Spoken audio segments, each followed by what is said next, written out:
Vambora, galera. Vamos com tudo. Mengão aí. Mengão assumindo a liderança. Dorme na liderança. O que isso quer dizer? Não quer dizer nada. Absolutamente nada. O Flamengo aí tem um longo caminho de decisões. Cada jogo vai ser uma decisão pela frente, né? A gente tem que falar aqui da falta de critério da arbitragem da CBF. Vergonha, dona CBF. Vergonha, dona CBF. A entrada do Gomes, 1000 vezes pior. 1000 vezes pior do que essa do Everton Araújo. E aí o VAR chama para expulsar o Everton Araújo. A entrada do Gomes foi 1000 vezes pior. Tá? 1000 vezes pior. A entrada do Andréas foi até pro Jornal Nacional, né, dona Globo? Né, dona Globo? Até pro Jornal Nacional levou ele para explicar a entrada, né? Tão de sacanagem, porra. E aí o Bruno Henrique, porra. O Bruno Henrique foi lá reclamar, com razão, tomou amarelo e tá fora do jogo contra o São Paulo, porra. Tá de sacanagem, porra. Tá de sacanagem? Agora, que bom, o Flamengo botou pressão lá pra cima do Palmeiras, né? Jogou pressão nas pepas. Tem que ser toda rodada assim. O Flamengo vai jogar 5 rodadas seguidas, totais, antes do Palmeiras. O Flamengo joga, a pressão ganha, tem que ganhar e jogar a pressão pra cima deles. O Flamengo assume a liderança, né? Assume a liderança, dorme na liderança e joga a pressão pra cima deles. Uma hora vai ratear, irmão. Uma hora vai ratear. Pode ser amanhã. Pode ser amanhã. O Juventude tá brigando pra não cair. Pode ratear amanhã, tá? A Globo vai chamar o Everton Araújo e o BH no Jornal Nacional amanhã? Ah, mas vai sim. Vai sim.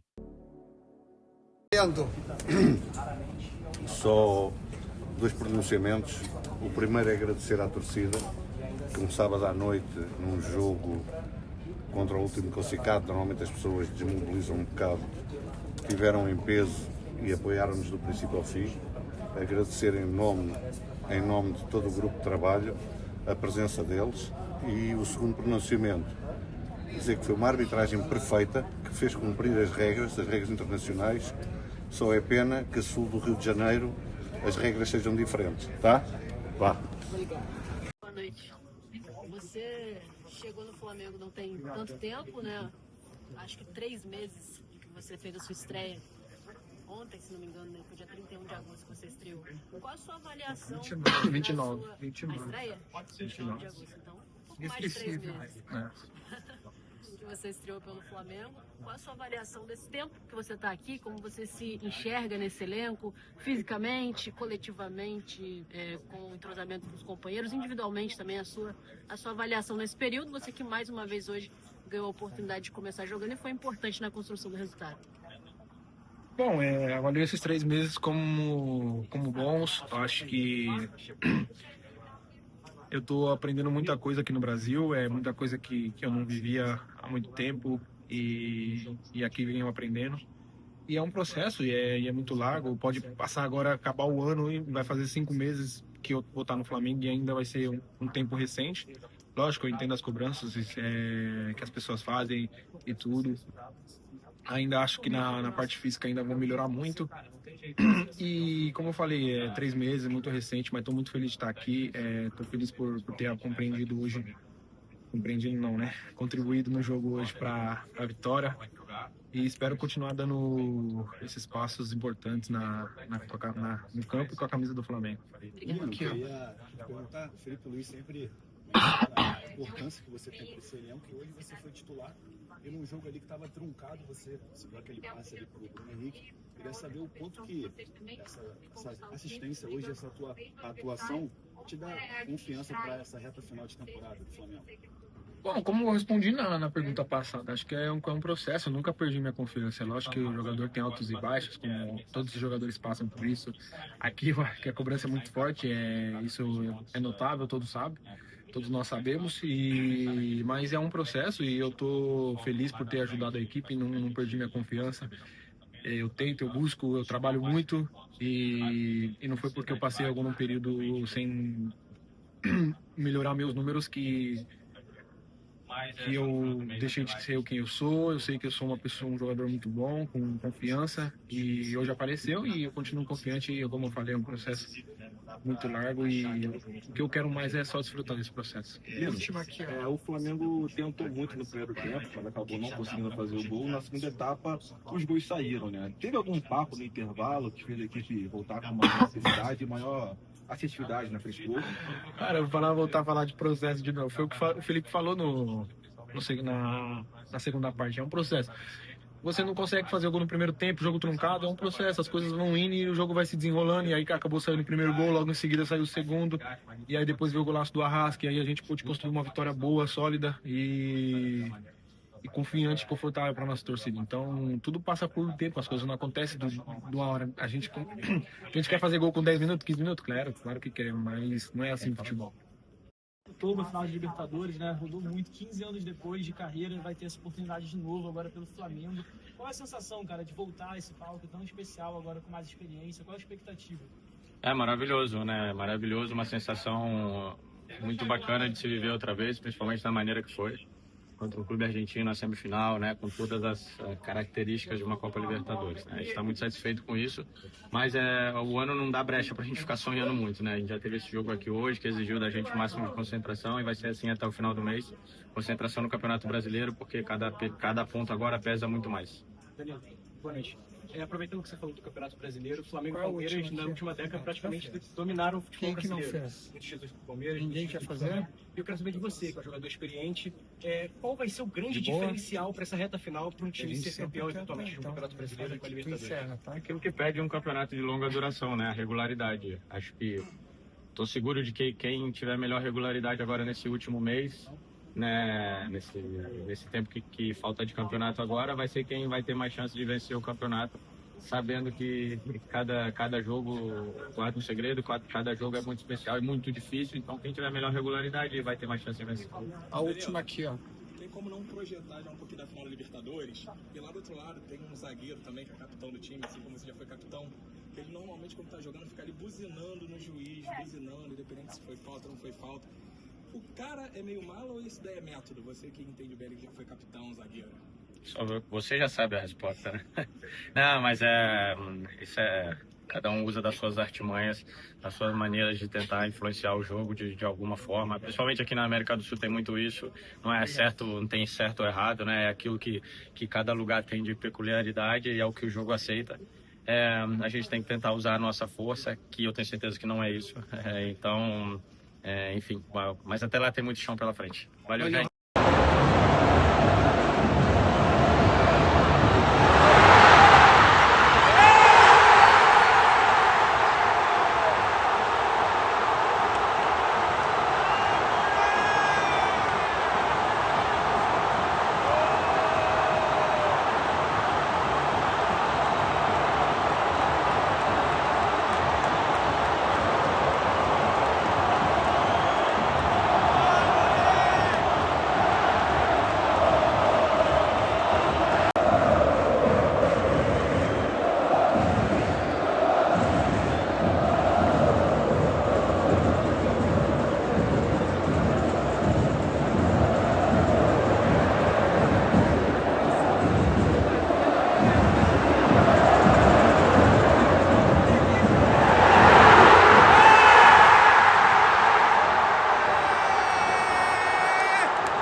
O Flamengo reassume a liderança, fica na expectativa pelo jogo do Palmeiras amanhã.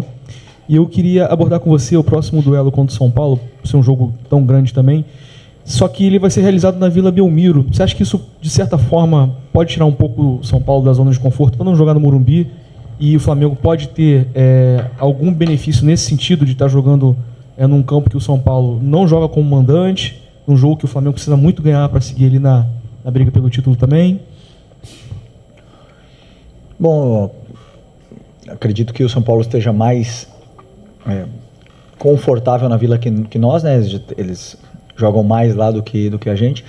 Mas acontece, nós muitas vezes também levamos para Brasília alguns jogos, nos sentimos confortáveis em Brasília, por exemplo, porque estamos mais não acostumados, mas já fomos mais vezes. Então, e também porque o maior número de torcedores muitas das vezes são nossos.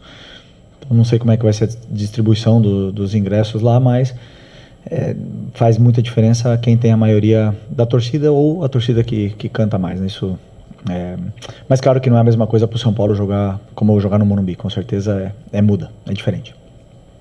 E desculpa, e mesma coisa quando a gente não joga no Maracanã também não é a mesma coisa. Boa noite, Felipe. Aqui, Eric Viana do Mundo Bola Flamengo. Te perguntar sobre as finalizações. O Flamengo chutou 10 vezes de fora da área, uma coisa que a torcida pedia bastante. Você já falou um pouco que isso tem muito a ver com mais os jogadores do que um pedido seu. Queria saber se você tem cobrado mais para essas finalizações de fora da área acontecerem. E a mesma coisa também para as cobranças de falta, que 7 meses depois o Flamengo volta a marcar de falta com a Arrascaeta. Se tem treinado também essas cobranças mais. Obrigado. Bom, sobre o chute de fora da área, eu penso muito, primeiro, como você falou, nas características dos jogadores que estão no campo. Tem uns que são mais chutadores que outros. E principalmente os espaços que o adversário deixa para que você chute. E uma das coisas que o esporte deixa esse espaço na frente da área muitas vezes para que você chute. Foi assim que o Fortaleza fez gol neles. E alguns outros times tiveram possibilidades. O São Paulo fez gols neles também, assim, de fora da área, de rebote. Então, isso acaba acontecendo naturalmente. Os jogadores sentem mais confiança para chutar. Eles treinam chute todas as semanas. Faltas nem sempre, uma sequência de jogos não. Mas que o gol de falta tenha entrado, muitas vezes, assim, fazemos gols de bola parada, ou de bola rolando, ou de cruzamento, ou de chute fora da área, mas normalmente 1, 2 gols por jogo. Então passam 2 meses ou 3, 4 meses e vocês falam, poxa, mas faz tempo que não faz gol de fora da área, ou faz tempo que não faz gol de falta. Não dá para fazer gol de todos os tipos, todos os jogos, né? Os gols vão se revezando muitas vezes. O importante é que temos capacidade para fazê-los, né? Com jogadores determinantes como temos. Felipe, boa noite. Igor Siqueira do UOL. Coletiva passada você mencionou que você ia aproveitar esse jogo para recuperar a confiança de alguns jogadores, né? Você considera que o objetivo foi alcançado? E a gente também sabe que você é um cara que é estudioso, metódico, gosta de mergulhar muito no futebol. E apesar de estar pensando sempre no próximo jogo, como você repete para a gente, mas você está tentando alcançar ou aumentar o seu repertório como técnico de alguma maneira nesse período, principalmente que vai anteceder esse mês de Libertadores, finais importantes, conclusão de temporada? Tipo, está assistindo alguém, estudando alguma questão, algum nó que você está tentando desatar no seu próprio repertório como treinador? Então, eu estudo todas as semanas, assisto jogos das equipes que eu acho que me servem como modelo, para que eu possa também pegar ideias e soluções dependendo das equipes, dessas equipes europeias ou mesmo aqui brasileiras que enfrentam essas situações durante a semana e sempre nos dão algumas ideias e algumas aportações ao nosso repertório, nosso modelo de jogo. Muitas vezes, já escutei falar, que nosso time joga de forma igual. Isso para mim é o maior elogio que eu posso ter, porque isso quer dizer que o time tem identidade. Mas nunca é assim, porque sempre são muitos ajustes em função do plano de jogo, que muitas vezes passa desapercebido para o olho do torcedor, mas existem muitas variações dentro do próprio jogo que vão acontecendo, que faz com que nosso time seja muito difícil de ser marcado e pressionado. Então, evoluir sempre dá tempo. Aí eu esqueci o que... Bom, acredito que sim, que... todo mundo sai fortalecido depois de uma vitória de 3-0. Boa noite, Felipe. Aqui, Sidão Marinho da Litoral News. De hoje até a final da Libertadores, o Flamengo vai fazer 7 jogos. Já fez o primeiro hoje, né? Porque provavelmente o jogo contra o Galo vai ser na terça-feira anterior lá em Minas. Como você está projetando esse caminho? Queria que você falasse também sobre o adversário que agora está definido. Mais um super clássico agora para definir quem vai ser o primeiro tetracampeão da Libertadores. E, em cima disso, nessas rodadas que vem pela frente, você acredita que é possível o campeão brasileiro ser definido antes da final ou é algo que vai ficar para as 2 rodadas finais do Campeonato Brasileiro? Sou muito ruim em fazer previsões. Se quem faz previsões acertasse, o futebol não teria graça e os apostadores estariam ricos e estão todos com problemas. Nunca dá para prever essas coisas. Então o que nós temos que fazer é pensar no próximo jogo. É o que eu faço. Está muito longe da final, sei que vocês querem saber da final, querem falar da final. A única coisa que passa na minha cabeça é São Paulo, e essa é a minha mensagem que eu tenho passado para os meus jogadores. O que está na nossa cabeça é a próxima rodada. E a única coisa que importa é o que está no nosso alcance, o que está na nossa mão, é o que podemos fazer, é tentar ganhar do São Paulo a próxima rodada. Felipe, Raíza Simplício da Gol Brasil e da revista Placar. Você falou, né, que está na tua cabeça agora o próximo jogo contra o São Paulo, e o Bruno Henrique acabou sendo suspenso, está fora. E nessa briga, enfim, a gente tem visto nos últimos 2 jogos, pelo menos, do Campeonato Brasileiro, o Juninho ganhou alguns minutos. Eu queria saber, no início do ano, o Juninho veio como um jogador para brigar ali posição, acabou não acontecendo, ele não jogava desde agosto, antes desse jogo contra o Fortaleza, por exemplo. E o que aconteceu em relação ao Juninho? Foi adaptação? Foi algum erro de avaliação? Enfim, por que o Juninho não está tendo mais oportunidade nesse momento também sem o Pedro? Primeiro porque o fator número 1 para o jogador se colocar no campo, porque são eles que se colocam, é a performance individual. Então, nós tivemos aí uma ascensão, uma conquista da titularidade do Pedro nesse caminho todo, onde o Juninho, o Wallace, Bruno, todos eles foram perdendo espaço nesse momento.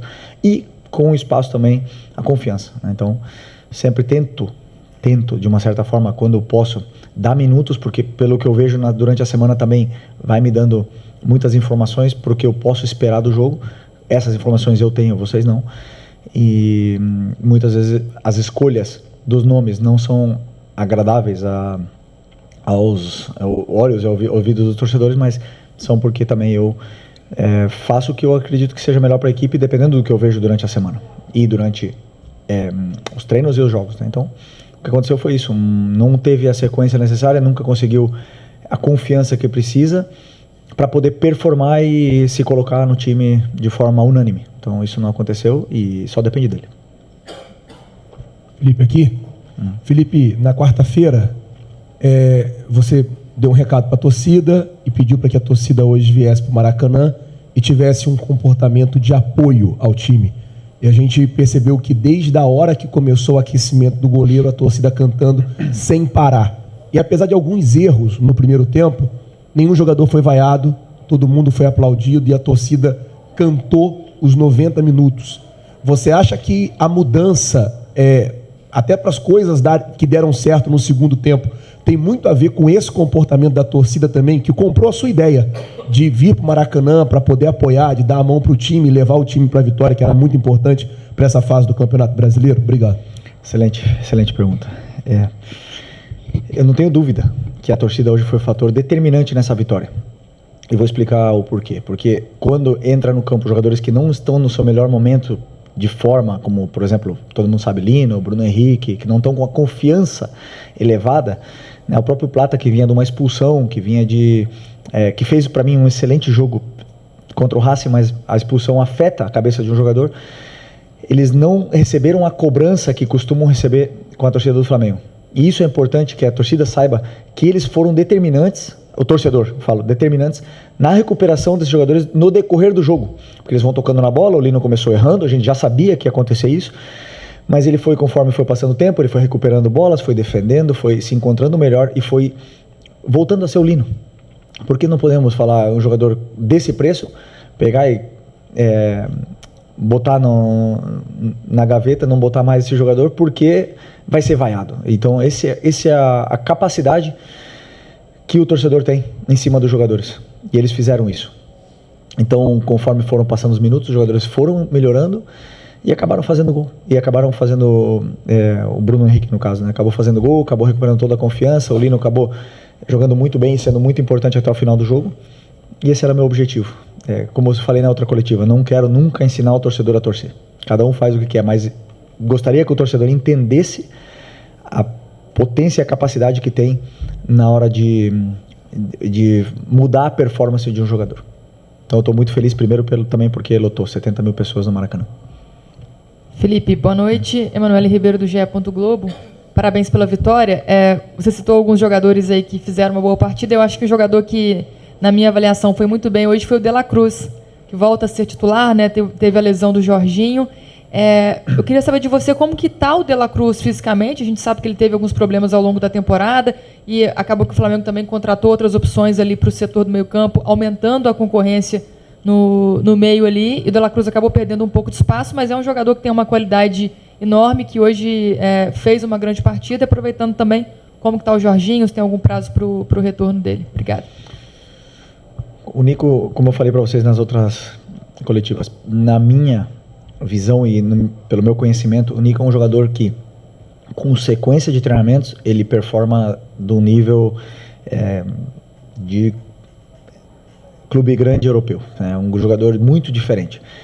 Mas várias coisas foram acontecendo antes do Mundial, com a lesão dele do joelho, num sacrifício que ele estava fazendo, e depois ele perdeu essa capacidade de somar treinos.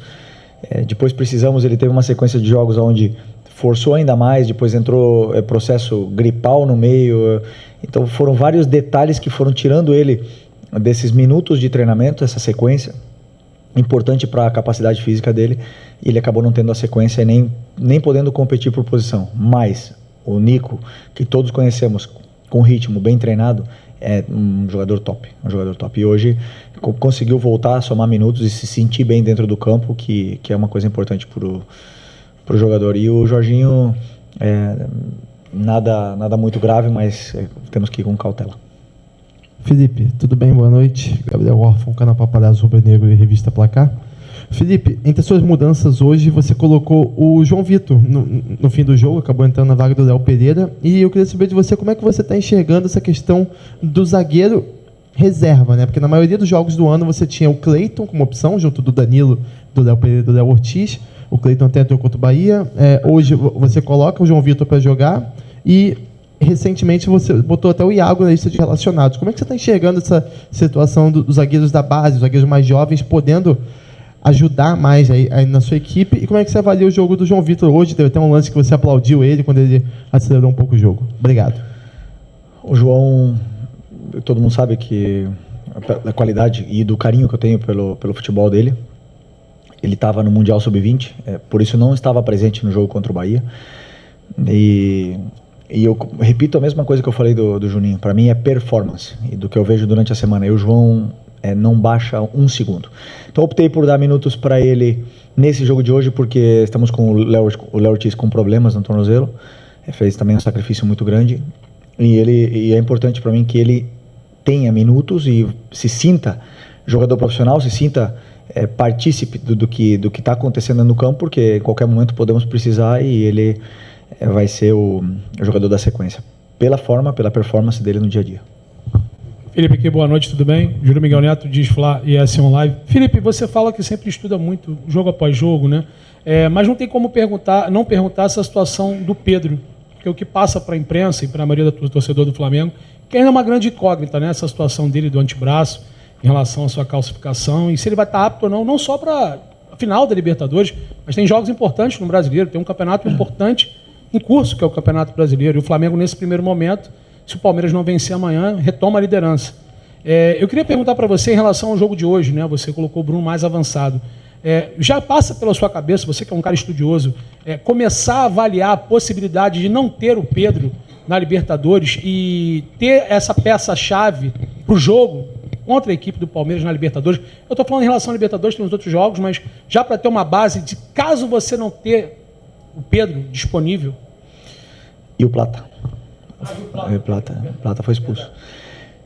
O Pedro, uma fratura óssea, eu não sou médico, né? Mas eu já quebrei as duas pernas, eu já quebrei o braço, já quebrei a mão, tudo que é osso. São 6 semanas. Então está muito, muito ajustado para o Pedro chegar nessa final. Mas também tendo em conta a recuperação tão acelerada que ele teve com o joelho, e acelerada não, tão perfeita, né, como ele teve com a do joelho, e ele é um homem de fé, todos acreditamos que ele possa sim conseguir essa proeza, né, mas sem colocar prazo, sem colocar nenhuma pressa no jogador. Ele primeiro é a saúde e que ele esteja bem recuperado para poder performar, que é o mais importante.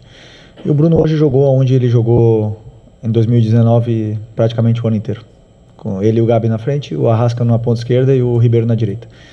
Essa para mim é a posição dele. Por mais que me digam o contrário, onde eu vejo ele poder fazer a diferença. Que ele chega bem na área, tem bom cabeceio, ataca bem espaço. E quando está com confiança e está bem, é um jogador... como é que eu poderia dizer?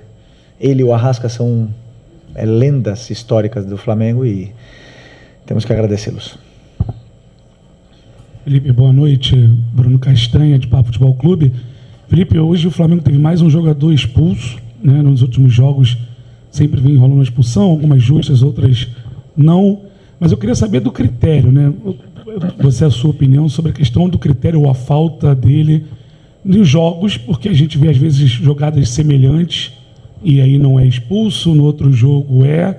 No caso da expulsão do Everton, hoje da semana passada, do jogo do Palmeiras e Cruzeiro, o VAR chamou o árbitro que não quis expulsar. Como é que fica também para o jogador, né, cada jogo, sem saber também qual o critério da arbitragem, o que vai fazer, o que pode fazer, o que não pode fazer? Obrigado.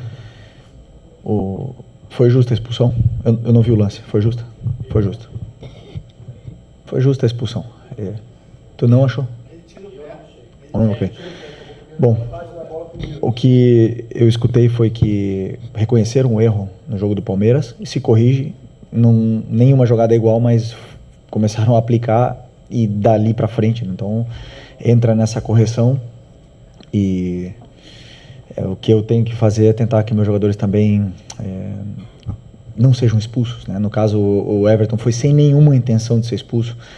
É um jogador que não é nada violento e uma pena que vamos perdê-lo para o próximo jogo também. Aqui é Felipe, boa noite. Marcos Martins, aqui embaixo. Marcos Martins do Canadá QCRN. Parabéns pela vitória. Você falou que muitas das vezes a escalação pode não agradar o torcedor, né? Eu queria te perguntar especificamente sobre o Matias Vinha. Você falou sobre performance individual, mas você também fala muito sobre a questão de adaptação ao sistema de jogo também, para cada jogo. Tem a questão física também de um jogador como o Vinha, que ficou muito tempo afastado dos gramados por uma lesão gravíssima. Como é que está a tua análise em cima do Vinha? Ele não vem recebendo tantas oportunidades, tanta minutagem. Como é que está a análise em cima dele? Está competindo por posição com o Ayrton. E nesse momento, para mim, tanto o Alex, que agora está jogando, o Alex, temos um cuidado muito especial com ele, está jogando de uma forma incrível. O Ayrton, sempre que joga, tem jogado muito bem, segundo aos meus olhos, né? Eu sei que parece que o Ayrton nunca joga bem, nunca para o torcedor, mas para mim, sim, faz tudo exatamente o que eu peço para ele fazer e cumpre toda a função que eu peço para ele desempenhar dentro do campo. E o Vinha está brigando pelo espaço dele, como você bem falou, vem de uma lesão muito séria, se esforçou muito para estar nesse momento, eu sei disso, e hoje eu tinha pensamento em dar minutos para ele também, mas a saída do Carrascal no começo do jogo e as circunstâncias que foram acontecendo no jogo, acabou que optei por continuar com ele até o final, mas é um jogador que eu tenho em conta e que sempre é importante para a gente e que assim que precisar, eu sei que ele vai estar pronto. Felipe, aqui, Natália Brasil, da Rádio Roquete. Eu sei que a gente está falando do brasileiro, você já falou que falta muito até o jogo da final, mas eu queria te fazer uma pergunta. Se você assistiu o jogo do rival e se fazia diferença para você ser um ou outro do que foi. O Palmeiras tinha um placar muito grande para fazer, havia possibilidade da LDU ser a finalista. Então, eu queria saber esse aspecto pessoal seu, se fazia diferença quem está lá do outro lado. Assisti. Como eu falei para vocês, sem âmbito tático, só seguindo a bola, para descansar bem a cabeça. E o Palmeiras passou de forma merecida. Estão os dois melhores da América do Sul, fazendo talvez a maior final da história da Libertadores. E é isso, é maravilhoso que podemos ter essa oportunidade de estar vivendo esse momento. É um privilégio muito grande estar vivendo esse momento. Então vamos desfrutar, nós, Flamengo e Palmeiras, com certeza vamos desfrutar desse momento único que é jogar uma final de Libertadores nesse nível. Boa noite, Felipe, Léo José do Coluna do Fla. Na rodada passada e nessa rodada, o Flamengo jogou antes do Palmeiras. E nas próximas 3 rodadas, o Flamengo também vai jogar antes do Palmeiras no Campeonato Brasileiro.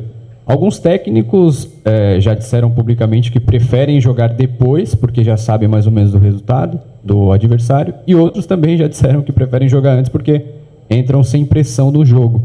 Como que é o pensamento do Felipe Luiz com o Flamengo jogando antes do maior concorrente pelo título do Campeonato Brasileiro, pelo menos nessas 5 rodadas aí, as 2 passadas, uma passada, essa e as próximas 3? Não tinha pensado nisso, mas o que eu me preocupo muito é pelo tempo de recuperação entre jogo e jogo. Por exemplo, como eu falei para vocês, nós tivemos 3 dias para preparar o jogo do Botafogo até o Racing em casa, e isso para mim foi muito ruim, mesmo sendo antes do Palmeiras. Porque para mim o jogo do Botafogo tinha que ter sido no sábado, para eu ter 4 dias para preparar o jogo do Racing. E aí o Palmeiras também teria jogado no sábado, né? Mas não aconteceu dessa forma.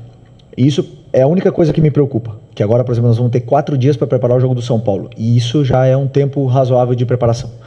Dá tempo de treinar, porque enquanto nós contra Fortaleza tivemos 2 dias, o Fortaleza treinou a semana inteira. O Vasco, nós treinamos 2 dias, ou nem treinamos, recuperação, o Vasco teve a semana inteira. E foram vários jogos assim. E se me dão 2 dias só de recuperação, é muito difícil. Então eu sempre me preocupo por ter essa diferença entre agora sábado e quarta. Tá? Ok, aí eu não tenho o que reclamar.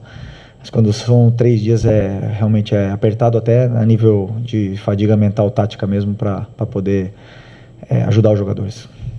Ok? Obrigado. Boa noite, pessoal.